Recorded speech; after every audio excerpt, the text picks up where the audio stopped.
Hey, David, what's up, man?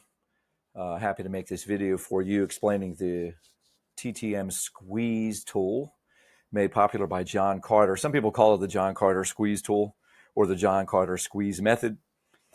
He's an options trader, so this was born out of his own desire to have a visual representation of periods of low volatility when it's cheap to buy options, and then also on the other side have identified periods of higher volatility where premium is expensive, so you can sell premium.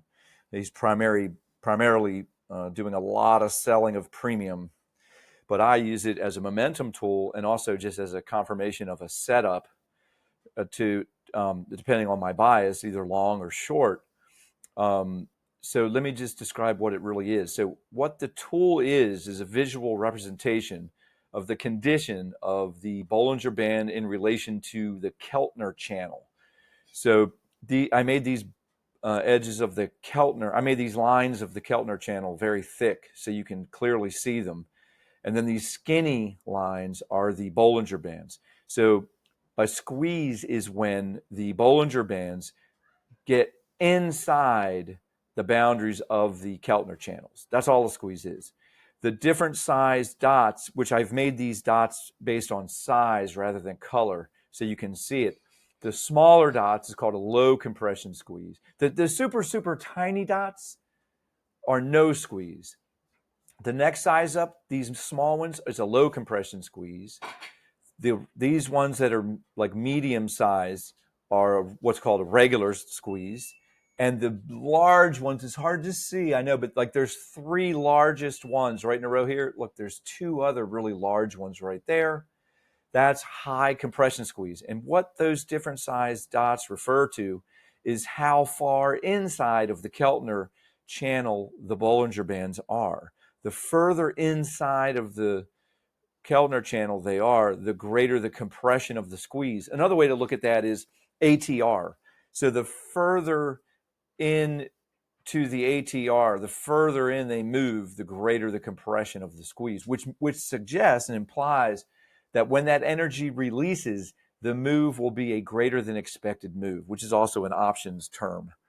So that's really what the squeeze is telling you, is identifying periods where the volatility is quiet or more quiet than other periods. And then when it releases, you're going to get a period of high volatility, which is basically it's moving. It's going to move. And it's going to be in amplitude, it's going to be large move.